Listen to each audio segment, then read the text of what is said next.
Welcome back to the Summerlin Pawcast. I'm Jaden Hobbs. Today we have your breakfast and lunch menu for next week. On Monday, we have pancakes with cream chicken, mashed potatoes, biscuit, fruit and veggie bar. And on Tuesday, we have an omelet. Juniors and seniors, please sign up in the office if you're attending post-prom and order your t-shirts. Next week, Monday, we have district speech at Hardington, Newcastle. Tuesday, National Music Museum trip for high school music, and there's a school board meeting at 7 o'clock. There's nothing Wednesday, and Thursday there's the Lucky to Have You dance from 6 to 7:30. Stay tuned for Barrett's sports segment and the elementary podcast. Hello Summerlin, I'm Barrett with the Summerlin Pawcast sports segment, and this week is a little bit different because last week there wasn't really time to get a video up, and this week there's really not time either, so I'm actually filming this on a Monday. So all the new rankings and stuff for the AP poll and stuff like that haven't came out, and I didn't do weekly review last week because I didn't have a show. So these scores are a little old, and I didn't go and tally up which ones I got right. But we're just gonna get into the first segment, which is gonna be weekly review.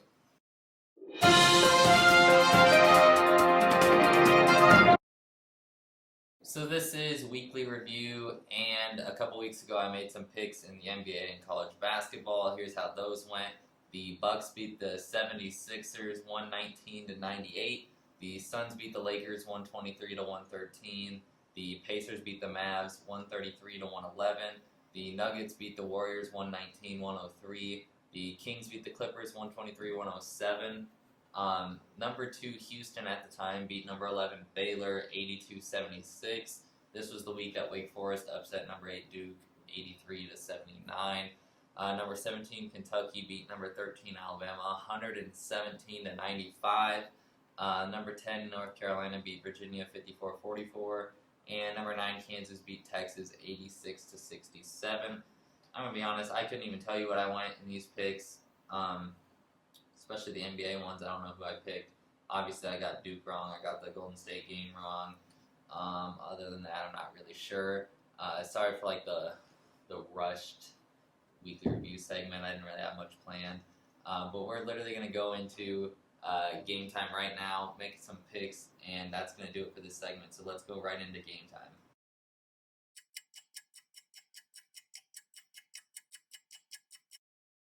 So this is game time, and it's going to be some really quick picks here in college basketball. We're going to start off with Arkansas playing number 14 Alabama on Saturday. I've got to take Alabama at home. They've looked pretty good this year anyways, and when they're playing at home against an unranked opponent, I've got to take them. Next up, we have number 12 Creighton and Villanova. Creighton's looked very up and down this year, and I know Villanova has not had the year they've wanted.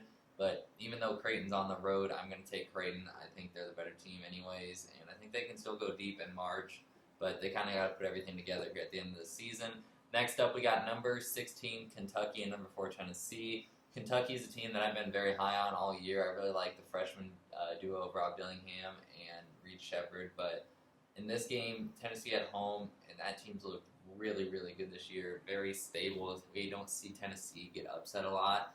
And that's why they're at 4 and they're at home, so I'm going to take Tennessee in this one. It's another one of those SEC games that you know it's going to be close, but I'm taking Tennessee. In this next game, we got number 7 Kansas and number 1 Houston.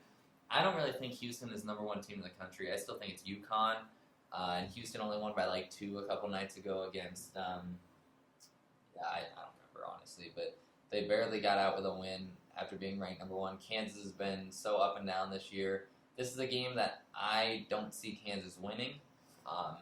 Specifically, if Kansas were to actually win, it would be because Houston loses the game. But I think Houston's going to win the game. So, and they're at home. It's more reason for me to take Houston. I'm taking Houston.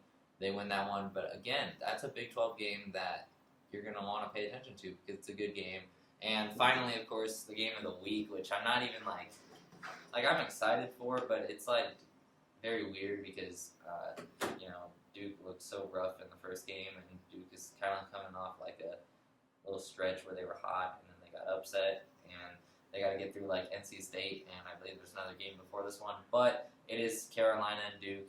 Carolina's ranked 9, Duke's ranked 10, but that's before the new rankings come out. Like I said, I'm filming this on Monday, so we still got a while till this game even happens. Both teams have multiple games in between. Of course, Duke lost the first matchup, but it was at Chapel Hill. Now we're back in Durham. We're at Cameron Indoor, and Duke is going to get that place rocking. Duke wins by 15 plus. They shut down everybody. Nobody at Carolina, nobody even scores over 12 for them. So Duke wins in a big one, and I hope that happens because that would really be great. I'd love to see Duke win that. But that's going to do it. Sorry for like the shortened segment, the lesser segment. It was literally a weekly review and game time this week, but it's super compacted with state basketball and everything going on, and our district finals last week, and just sports in general and school in general. So sorry for the shortened segment, but we got one in. So I'll see you guys next week. Thanks for watching. I'm Meyer. And I'm Kaya Alamang. And we're the Pawcast. Not many birthday shoutouts this week, but happy birthday to kindergartner Lennon Collins, Second grader Island Vicente, kindergartner Kennedy Pelster. Happy birthday to you. Mrs. Myers' Keep the Quote was, "That which is done with love is well done." And the winner is second grader Colby Hoffman. Great job, Colby. This week's quote is, "Let your energy be used to build, not destroy." Now for some highlights on what's been going on in the elementary. Both kindergartner classes did some fun activities for Read Across American Week.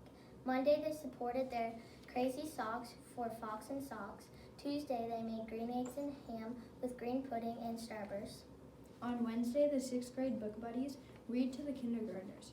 All kindergartners were invited to participate in a reading challenge to win fun prizes. They had to do some fun things like read upside down. There's a lot of reading going on in those kindergartner rooms. In 4th grade, they are working on settlement maps. I sure miss 4th grade. Nebraska history, it was my favorite. Same. Let's take a look at the calendar. Thursday, March 7th is the end of the third quarter already. This year is flying. We have an early dismissal that day at 1:30 p.m. Friday, March 8th, there is no school due to spring break. And now for some weird random facts. Did you know that Scotland chose the unicorn as its national animal? Did you know that the Eiffel Tower gets taller in the summer? When the iron heats up, the tower can be up to 6 inches taller due to the thermal expansion. Did you know that people used to play prunes while taking a picture? In the 1840s, it was considered childish to smile for pictures. So it became popular to say prunes instead of cheese in order to keep your mouths closed. Prunes! Did you know that McDonald's serves spaghetti in the Philippines? It came with a side of French chicken. It's steak with the cheeseburgers. Well, that's all for this time. Remember, friends, to choose kindness, Act responsibly, treat others with respect, and stay safe. I'm Rayleigh Meyer, and I'm Kaya Alamang. and this is the podcast.